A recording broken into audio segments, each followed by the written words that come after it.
नमस्कार। अरुणाचल समाचार में आपका स्वागत है। मैं हूं मनोज कुमार शर्मा। आइए बुलेटिन में सबसे पहले देखते हैं मुख्य समाचार। देश में लगातार दूसरे दिन कोरोना के नए मामलों से अधिक रही स्वस्थ होने वाले की संख्या। देश में अब तक 17 करोड़ 52 लाख से अधिक कोविड टीकाकरण। अरुणाचल में पिछले 24 घंटे में 205 नए मामले और 232 हुए स्वस्थ। राज्य में लगातार दूसरे दिन कोरोना से 4 लोगों की मौत। ईटानगर राजधानी क्षेत्र के जिला उपायुक्त ने नाहरलगुन का दौरा कर लॉकडाउन के पालन का लिया जायजा।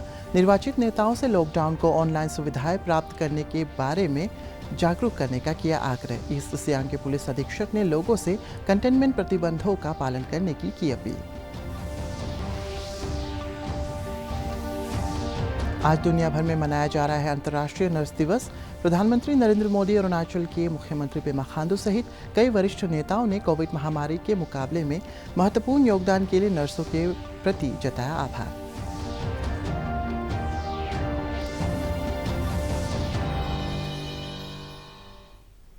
देश में कोविड महामारी की दूसरी लहर में लगातार दूसरे दिन स्वस्थ होने वाले रोगियों की संख्या नए मामलों से अधिक दर्ज की गई। केंद्रीय स्वास्थ्य मंत्रालय के अनुसार मंगलवार को 3,55,000 से अधिक कोरोना रोगी स्वस्थ हुए और 3,48,000 नए मामले सामने आए। इस दौरान कोविड से 4,205 रोगियों की मौत होने से देश में इस महामारी से मरने वालों की संख्या 2,54,000 से अधिक हो गई है। देश में कल 19,83,000 कोविड नमूनों की जांच की गई। देश भर में अब तक 17 करोड़ 52 लाख कोविड टीके लगाए जा चुके हैं। इसमें 30 लाख से अधिक ऐसे लाभार्थी हैं जो 18 से 44 वर्ष के आयु वर्ग में आते हैं। इस बीच केंद्र सरकार ने मीडिया में आई उन खबरों को सिरे से खारिज कर दिया जिनमें विश्व स्वास्थ्य संगठन के हवाले से कहा गया था कि भारत में कोरोना की दूसरी लहर के लिए जिम्मेदार वेरिएंट इंडियन वेरिएंट है। सरकार ने कहा है कि विश्व स्वास्थ्य संगठन अपने 32 पेज के दस्तावेज में ऐसी कोई बात नहीं कही है। अरुणाचल प्रदेश में कोविड की दूसरी लहर में लगातार दूसरे दिन 4 रोगियों की कोरोना से मौत के बाद राज्य में कोरोना से मरने वालों की संख्या बढ़कर 68 हो गई है। राज्य में मंगलवार को कोविड के 205 नए मामले सामने आए और 232 रोगी स्वस्थ हुए। राज्य में कोविड के सक्रिय मामलों की संख्या घटकर 1,924 हो गई है और रिकवरी दर बढ़कर 90.32% हो गई है। राज्य भर में पिछले 24 घंटे में कोविड जांच के लिए 2,993 सैंपल एकत्रित किए गए। मंगलवार को दर्ज किए गए नए मामलों में ईटानगर राजधानी क्षेत्र से 35, लोअर सुबनसिरी से 21, चांगलांग और नामसाई से 17, लोअर दिबांग वैली से 16, लोहित से 15, तवांग से 13, ईस्ट सियांग से 12, लेपारादा और पापुमपारे से 9, वेस्ट कामेंग और अपर सुबनसिरी से 8, ईस्ट कामेंग और तिराप से 5, क्रा दादी से 4, West Siang, Dibang Valley, Lower Siang, Anjaw और अपर सियांग जिले से 2 और सियांग के 1 मामले शामिल है। जबकि स्वस्थ हुए रोगियों में राजधानी ईटानगर क्षेत्र से 95, लोअर दिबांग वैली से 28, पापुमपारे से 20, ईस्ट सियांग से 13, तवांग और पाके केसांग से 11, वेस्ट कामेंग से 10, लेपारादा और लोअर सुबनसिरी से 9, चांगलांग और अंजाव से 7, अपर सियांग और वेस्ट सियांग से 4, लोहित से 2, लोंगडिंग और लोअर सियांग जिले से 1 रोगी शामिल है। स्वास्थ्य निदेशालय से प्राप्त सूचना के मुताबिक ईटानगर के चिंपू स्थित डेडिकेटेड कोविड अस्पताल में 31 बेड्स, स्टेट क्वारंटीन फैसिलिटी लेकी में 299, पापुमपारे जिले की dedicated Covid health care centre मिटपू में 11, डेडिकेटेड कोविड अस्पताल पासीघाट में 33 और डिस्ट्रिक्ट कोविड हेल्थ सेंटर्स में 466 बेड्स उपलब्ध है। कैबिनेट सचिव राजीव गौबा ने देश में कोविड की स्थिति की समीक्षा के लिए राज्यों और केंद्र शासित प्रदेशों की 33वीं बैठक की अध्यक्षता की। श्री गौबा ने बैठक में कोविड महामारी पर नियंत्रण के लिए पिछले साल से केंद्र सरकार द्वारा किए गए उपायों की जानकारी दी। उन्होंने बताया कि प्रधानमंत्री पिछले साल सितंबर से ही मेडिकल ऑक्सीजन के उत्पादन और आपूर्ति के लिए घरेलू उद्योग के साथ सक्रिय रूप से बातचीत करते रहे हैं, जिससे सड़क, रेल, वायु और समुद्री मार्गों से ऑक्सीजन परिवहन के विभिन्न मुद्दे सुलझाने में मदद मिली है। कैबिनेट सचिव ने ऑक्सीजन की आपूर्ति के लिए केंद्र और राज्य सरकारों द्वारा दी गई कार्रवाई के बारे में जानकारी देने पर जोर दिया। उन्होंने भरोसा दिलाया कि अस्पतालों को समय से ऑक्सीजन की आपूर्ति और अन्य चिकित्सा संसाधन उपलब्ध कराने के लिए कोई कोर कसर नहीं छोड़ा जाएगा। श्री गौबा ने कहा है कि टीकाकरण के दूसरे डोज के लिए पात्र लोगों को प्राथमिकता दी जानी चाहिए और वैक्सीन की बर्बादी कम से कम होनी चाहिए। केंद्रीय सूचना और प्रसारण सचिव अमित खरे ने कोविड मानकों का पालन करने के महत्व और सरकार के विभिन्न दिशा निर्देशों तथा परामर्श के बारे में जागरूकता पैदा करने की आवश्यकता पर जोर दिया। म्यांमार की सीमा के पास स्थित चांगलांग जिले के विजयनगर सर्कल के तहत आने वाले गांधी ग्राम में बनाया गया हेलीपैड अब चालू हो गया है। इस साल मार्च महीने में मुख्यमंत्री पेमा खांडू ने इस हेलीपैड का उद्घाटन किया था। मंगलवार को हेलीपैड के चालू हो जाने की जानकारी सोशल मीडिया पर शेयर करते हुए मुख्यमंत्री ने कहा कि यह जानकर खुशी हुई कि गांधी ग्राम हेलीपैड अब ऑपरेशनल हो गया है। उन्होंने कहा है कि आज पहली हेलीकॉप्टर उड़ान से गांधी ग्राम पहुंचकर डॉक्टरों ने स्थानीय निवासियों को वैक्सीन लगाई और कोरोना से मुकाबले के लिए ज़रूरी सामान वितरित किए। वहीं चांगलांग जिले के उपायुक्त देवांश यादव ने गांधीग्राम हेलीपैड चालू होने पर कहा कि यह सुदूर विजयनगर सर्कल की कनेक्टिविटी सुधारने की दिशा में एक महत्वपूर्ण कदम है। ईटानगर राजधानी क्षेत्र के जिला उपायुक्त तालो पोतम ने आज नाहरलगुन इलाके का दौरा किया और लॉकडाउन के नियमों के पालन का जायजा लिया। उन्होंने लोगों से अपील की कि कोई इमरजेंसी होने पर ही अपने घरों से बाहर निकले। उन्होंने लोगों से आग्रह किया है कि कोरोना वायरस से मुकाबले के लिए कोविड उचित व्यवहार का पालन करने। जिला उपायुक्त ने कहा है कि उन्होंने निर्वाचित प्रतिनिधियों से आग्रह किया है कि वे अपने अपने वार्ड में लोगों को बताएं कि लॉकडाउन की अवधि में घर में ही रहकर कैसे प्रशासन द्वारा मुहैया कराई जा रही सेवाओं का लाभ लेना है। उन्होंने कहा है कि लोगों को यदि किसी तरह की समस्या आ रही है तो वे प्रशासन की ओर से जारी हेल्पलाइन नंबरों पर फ़ोन करके मदद मांग सकते हैं। मदद मांगी है कि वो लोग अपना अपना वार्ड में हमारा जो सर्विस सिस्टम है उसको डिसिमिनेट करें। उनको बताइए कि डोर टू डोर जो सर्विस है ऑनलाइन जो लेना है उसका कैसे उन लोग को मुहैया किया जाए, दुकान बंद रहने से जितना ज़रूरी चीज़ है। और हमारा खास करके जो गैस सिलेंडर के लिए सिविल सप्लाई ऑफिसर लोग का साथ बात किया है कि वो कब कहाँ कैसे ये गैस सिलेंडर आएगा उसको लेना है और लोगों को पैनिक नहीं होना है।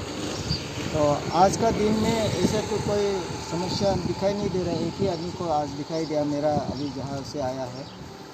तो उनका कहना है कि जो एजेंसी जो है और हमारा ऑफिसर भी कहना है कि एजेंसी जो है जहाँ जहाँ में उन लोग गैस सिलेंडर को ड्रॉप करता है तो वही आज तक चल रहा है और इतना कोई समस्या अभी तक आया नहीं है और उतना समय तो वो लोग रुकता है बोला। लेकिन हमारा जो प्लान का मुताबिक से ऐसे नहीं होगा, एक टाइम टेबल होगा, लोकेशन होगा, सब निर्धारित समय में निर्धारित जगह पे ये गैस सिलेंडर पहुंचना चाहिए।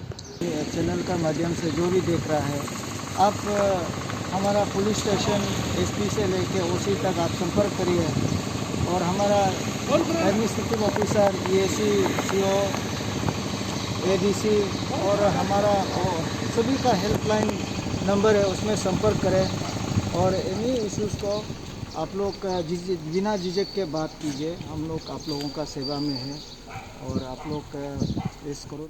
ईस्ट सियांग जिले के पुलिस अधीक्षक सुमित झा ने आज कहा है कि जिले में नाइट कर्फ्यू और अन्य कंटेनमेंट प्रतिबंधों के बारे में कई लोगों को पूरी जानकारी नहीं होने के कारण उन्हें इन प्रतिबंधों के बारे में पुलिस ने जागरूक किया है और अब कंटेनमेंट प्रतिबंधों का उल्लंघन करने वालों से सख्ती से निपटा जाएगा। उन्होंने कहा है कि जिले में आमतौर पर लोग कोविड उचित व्यवहार का पालन करते दिख रहे हैं। पुलिस अधीक्षक ने कहा है कि जिला पुलिस का मकसद लोगों से जुर्माना वसूलना नहीं है, बल्कि वो लोगों को कोरोना से बचाने की खातिर कोविड उचित व्यवहार का मुस्तैदी से पालन करने का आग्रह कर रही है। हर रोज़ मार्केट प्लेसेस और जो क्राउडेड प्लेसेस हैं वहाँ पे जो भी लोग जो कोविड अप्रोप्रिएट बिहेवियर है उसका वायलेट कर रहे होते हैं, वायलेशन कर रहे होते हैं, उनको हम उनको सेंसिटाइज भी करते हैं और उन पे फाइन और चालान भी करते हैं। तो उसकी इन्फोर्समेंट मोर और लेस अच्छी चल रही है। लेकिन ये देखा गया है कि जब ऑफिसर्स और जब इन्फोर्समेंट करने वाले लोग जब जाते हैं ग्राउंड पे तो लोग उस समय अपने मास्क को अप करते हैं। नॉर्मली लोग मार्केट एरियाज में भी अपने मास्क को यहाँ तक रखते हैं और फिर जब ऑफिसर्स और इन्फोर्समेंट ऑफिशियल्स आते हैं तो उसको ऊपर कर देते हैं। तो ये मैं अपील करना चाहूँगा यहाँ के सिटीजन्स से कि आप लोग प्रॉपर कोविड अप्रोप्रिएट बिहेवियर ऐसे फॉलो करें कि आपको जब कोई नहीं देख रहा हो तब भी उसको फॉलो करें, क्योंकि इसका इन्फोर्समेंट आपके बेनिफिट के लिए। हमारा कोई मोटिव फाइन कलेक्शन या फिर किसी पे कुछ कोएर्सिव एक्शन देना नहीं है। हमारा मोटिव है कि ये जो ईटानगर राजधानी क्षेत्र के जिला प्रशासन की एक टीम ने मंगलवार को कोरोना से जान गंवाने वाले एक व्यक्ति का चिंपू स्थित क्रिमेशन ग्राउंड में निर्धारित एसओपी का पालन करते हुए अंतिम संस्कार किया। इस दौरान ईएसी दातुम गादी, उपायुक्त केएलओ संजीव चक्रवर्ती भी मौजूद थे। जिला मेडिकल अधिकारी डॉक्टर मनदीप परमे ने बताया कि जिस व्यक्ति का अंतिम संस्कार किया गया है वो कोरोना मरीज था और पिछले 9 मई से वो चिंपू स्थित कोविड अस्पताल में भर्ती था। उसने मंगलवार को दम तोड़ दिया। उन्होंने बताया कि जिला प्रशासन ने मृतक के परिजनों की इच्छा के अनुसार अंतिम संस्कार करवाया है। कोरोना पॉजिटिव मामलों की तेजी से बढ़ती संख्या के मद्देनज़र तवांग जिला प्रशासन पुंगटेंग ऑल मार्केट को मंगलवार को कंटेनमेंट जोन घोषित कर दिया गया है। तवांग जिले के स्वास्थ्य विभाग की टीम ने पुंगटेंग ऑल मार्केट इलाके में कोरोना पॉजिटिव पाए गए लोगों के संपर्क में आए व्यक्तियों की रैंडम टेस्टिंग भी की गई। प्रशासन का कहना है कि इलाके को कंटेनमेंट जोन घोषित करने के कोरोना के बढ़ते मामलों पर काबू पाने में मदद मिलेगी। इस बीच तवांग के जिला पंचायत चेयरमैन लेकी गांबू और थिंगबू के ईएसी पेंतान मोनपा ने रो गांव का दौरा किया और फ्रंटलाइन वर्कर्स का हौसला बढ़ाया। जिला पंचायत चेयरमैन ने उन्हें कंटेनमेंट अवधि के दौरान हर संभव मदद प्रदान करने का आश्वासन दिया है। ईटानगर नगर निगम के मेयर तामे फासांग द्वारा मंगलवार को शुरू किए गए सैनिटाइजेशन कार्यक्रम के बाद आज शहर के विभिन्न स्थानों पर सैनिटाइजेशन किया गया। इस दौरान मेयर तामा फासांग ने डिप्टी मेयर बिरी बासांग और नगर निगम के एग्जीक्यूटिव इंजीनियर तादर तारांग के साथ कई ऐसे स्थानों का जायजा भी लिया जहां नगर निगम की टीम सैनिटाइजेशन का काम कर रही है और तलब है कि ये टीम कोविड अस्पतालों, चेक गेट्स, सरकारी कार्यालयों एवं अन्य परिसरों में सैनिटाइजेशन अभियान चला रही है। सिर्फ कोरोना का प्रकोप नहीं बोलने से भी हमारा अरुणाचल जैसे स्टेट में अलग अलग बीमार से भी हमारा वायरल इश्यूज होता है। हमारा वाटर बोर्न डिजीज है, मलेरियाज का भी प्रकोप है, उसका भी बहुत अलार्मिंग होता है और आपका टाइफाइड का अलग अलग चीज़ का बीमार होता है। तो ऐसे करके हमारा यहाँ देखिए 80% 90% जंगल है, इससे रिलेटेड बात है। मॉस्किटोस का इशू होता है, अलग अलग का इशू होता है, इसलिए सैनिटाइजेशन जो है बहुत ही एक इम्पोर्टेंट फैक्टर है। जितना कंटेनमेंट जोन है हम लोगों को कवर। आज अंतर्राष्ट्रीय नर्स दिवस है।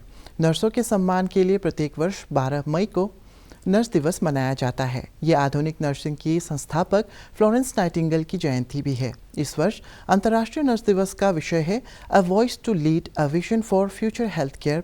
प्रधानमंत्री नरेंद्र मोदी और अरुणाचल प्रदेश के मुख्यमंत्री पेमा खांडू सहित कई वरिष्ठ नेताओं ने कोविड महामारी से लड़ाई में अग्रणी भूमिका निभा रही नर्सों का आभार व्यक्त किया। ईटानगर राजधानी क्षेत्र के जिला उपायुक्त तालो पोतम ने निषेधाज्ञा जारी कर भूस्खलन संभावित इलाकों या नदियों, नालों या पहाड़ों के किनारे जानबूझकर रहने वाले से अनुरोध किया है कि वे किसी सुरक्षित स्थान पर चले जाएं, क्योंकि बारिश के मौसम में भूस्खलन या बाढ़ का खतरा बना रहता है। उन्होंने अपने आदेश में कहा है कि भूस्खलन संभावित इलाकों या नदियों, नालों या पहाड़ों के किनारे जानबूझकर रहने वाले लोग किसी हादसे की स्थिति में मुआवजे का दावा करने के लिए हकदार नहीं होंगे। एक अन्य आदेश में जिला उपायुक्त ने लोबी, गंगा, सेंकी व्यू, जुलांग आदि नदी किनारे पिकनिक, फिशिंग सहित अन्य गतिविधियों पर 30 मई तक रोक लगा दी है। उन्होंने आदेश जारी कर राजधानी क्षेत्र में गैरकानूनी तरीके से की जा रही पहाड़ों की कटाई पर भी तत्काल रोक लगाने को कहा है। चांगलांग जिले के यमन गांव में असम राइफल्स की टीम ने सोमवार को एक निःशुल्क मेडिकल कैंप लगाया और ग्रामीणों को कोरोना महामारी के खतरे के बारे में जागरूक किया। ग्रामीणों को कोरोना से बचाव की भी जानकारी दी गई। मेडिकल कैंप के दौरान लोगों को मुफ्त दवाएं और मेडिकल सहायता प्रदान की गई। यूनिट के ARMO assistant commandant Rohit Kumar ने कैंप में हिस्सा लेने वाले 110 लोगों को स्वास्थ्य शिक्षा के बारे में बुनियादी जानकारी से भी अवगत कराया। अरुणाचल प्रदेश में विश्व स्वास्थ्य संगठन की प्रतिनिधि डॉक्टर गीतिका विशिष्ट ने स्थानीय लोगों को कोविड टीकाकरण के महत्व को समझाया। इस दौरान यनमन गांव के 23 लोगों को खिमियोंग स्थित प्राथमिक स्वास्थ्य केंद्र में कोविड टीके की पहली खुराक दी गई। अरुणाचल समाचार के आज के अंक में इतना ही। जाने से पहले आप सभी से अनुरोध है कि कोविड-19 के दिशा निर्देशों का पालन करें, हमेशा मास्क लगाएं, बार बार हाथ धोएं और सोशल डिस्टेंसिंग के नियमों को मानें। कोरोना महामारी से बचाव के लिए आपका वैक्सीन लगवाना भी ज़रूरी है। अगर आप वैक्सीन लगवाने के पात्र हैं तो ज़रूर लगवाएं। हम कल फिर हाजिर होंगे अरुणाचल और देश और दुनिया की खबरों के साथ। चलते चलते आप सभी को बता दें कि आप अरुणाचल समाचार हमारे YouTube channel DD news Arunachal पर भी देख सकते हैं। देखते रहिए अरुण प्रभा। नमस्कार।